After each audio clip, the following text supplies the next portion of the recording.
이동평균선으로도 각자에 따라 특정된 장점이 있기 때문에 한 가지만 고집하지 마시고 시장 상황에 맞게 이동평균선을 사용해 주시면 되시는데요. 안녕하세요, 황소차트입니다.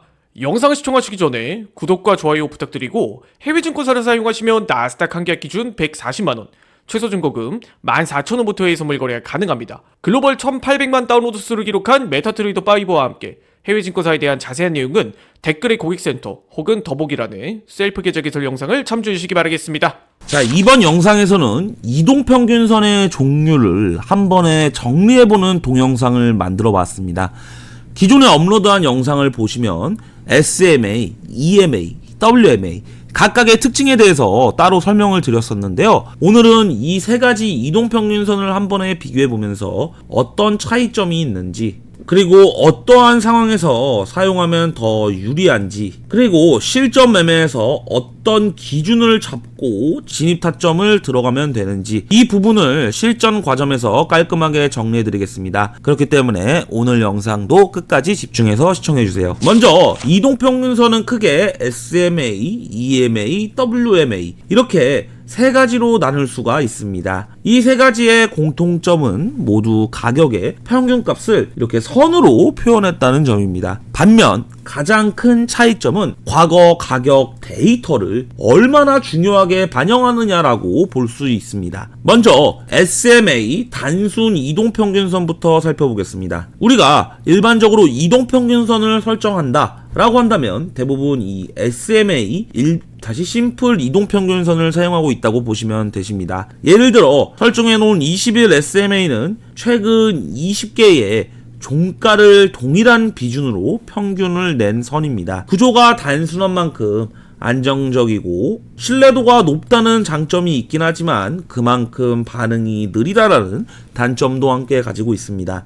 가격이 급등하거나 급락할 때 SMA는 속도를 따라가지 못하고 늦게 반응하는 모습을 자주 보여주는 게 특징입니다. 그래서 SMA는 단타 매매보다는 스윙 매매, 포지션 트레이딩, 즉 중장기 추세 판단에 훨씬 효과적이라고 할 수 있습니다. 이 실제로 많은 기관 투자자들이 SMA를 200일로 맞춰서 장기 추세선으로 활용을 하고 있으며 시장 전체의 방향성을 판단하는 기준선으로 가장 많이 사용되고 있습니다. 두 번째는 EMA 지수 이동평균선입니다. EMA는 SMA와 다르게 최근 가격에 더 높은 가중치를 두고 있는 구조이기 때문에 반응 속도가 훨씬 빠르다라는 장점을 보여줍니다. 다시 훨씬 빠르다는 특징을 갖고 있습니다. 가격이 급등하거나 급락하는 경우 EMA는 거의 즉각적으로 방향을 전환하는 모습을 보여주죠. 이런 특성 때문에 EMA는 단타 매매, 스캘핑 매매, 추세 추종 매매에서 가장 많이 사용되고 있습니다. 특히 5일선, 9일선, 21선 이 세 가지 조합은 많은 트레이더들이 실제 매매에서 효과적으로 활용하는 세팅입니다. 가격이 EMA 위에 위치해 있는지, 그리고 세 개의 EMA가 정배열 또는 역배열을 보여주고 있는지, 이런 것들만 봐도 현재 추세 방향과 진입 타점을 비교적 명확하게 판단할 수 있게 됩니다. 세 번째는 WMA 가중 이동평균선입니다. EMA보다 훨씬 더 강한 반응 속도를 보여주는 것이 특징입니다. 쉽게 말해 가장 공격적인 이동평균선이라고 보시면 되십니다. 그만큼 순간적인 방향 전환을 포착하는 능력이 뛰어나서 스캘핑 매매나 초단타 매매에서 매우 강력하게 활용되고 있습니다. 많은 트레이더들이 9일선과 31선 을 조합해서 사용하는데 가격이 WMA를 강하게 돌파하거나 또는 급격하게 꺾이는 구간에서는 추세 변환의 초기 신호를 빠르게 포착할 수 있습니다. 다만 이 신호가 너무 빠르다 보니까 가짜 신호가 많다는 단점도 존재합니다. 그렇기 때문에 WMA는 초보자분들보다는 어느 정도 경험이 쌓인 트레이더분들께 더 적합한 이동평균선이라고 봐주시면 되십니다. 자, 이제 간단하게 세 가지 이동평균선에 대한 소개는 드렸고 실전 매매에서 어떻게 활용하면 좋은지에 대해 정리해 보겠습니다. 상승 추세장에서는 EMA가 가장 효과적입니다. 상승장은 속도와 모멘텀이 연속적으로 발생하기 때문에 SMA는 너무 느리고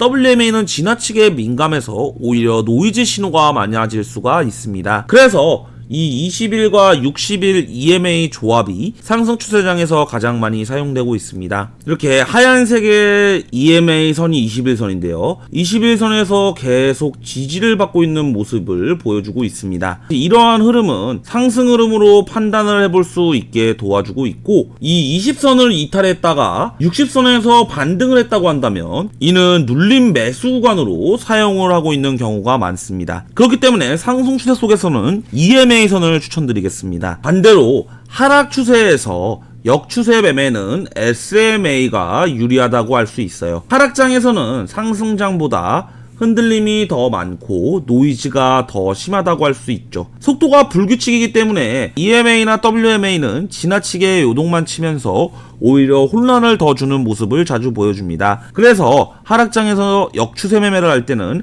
SMA 61선이나 101선, 201선 같은 완만한 선이 안정적으로 작동한다고 할 수 있습니다. 가격이 선에 닿고 거기서 반등을 하게 되는지 또는 이탈을 하게 되는지를 통해서 추세 전환의 여부를 명확하게 판단할 수 있다는 장점을 갖고 있습니다. 마지막으로 WMA는 스캘핑 매매나 초단타 매매에서 가장 빠르고 강력하기 때문에 많이들 사용하고 있어요. 이게 단타 매매에서 가장 중요한 것은 순간적인 방향 전환인데요. EMA도 반응이 빠르지만 WMA는 그보다 더 빠르게 반응을 해준다고 했습니다. 그래서 스캘핑 매매를 자주 하시는 분들에게는 9일 WMA를 설정하셔서 9일선을 이탈했을 때는 빠르게 매도 포지션으로 진입하고 9일선을 재돌파했을 때는 매도 포지션을 청산하는 방법 같은 매매 방법을 많이 사용하고 있습니다. 또한 9일선을 돌파했을 때는 매도 포지션 정리 후 매수 포지션 진입 같은 이런 포지션 전환 스위칭도 되게 유연하게 할 수 있다 보니까 EMA보다 반응이 빠르기 때문에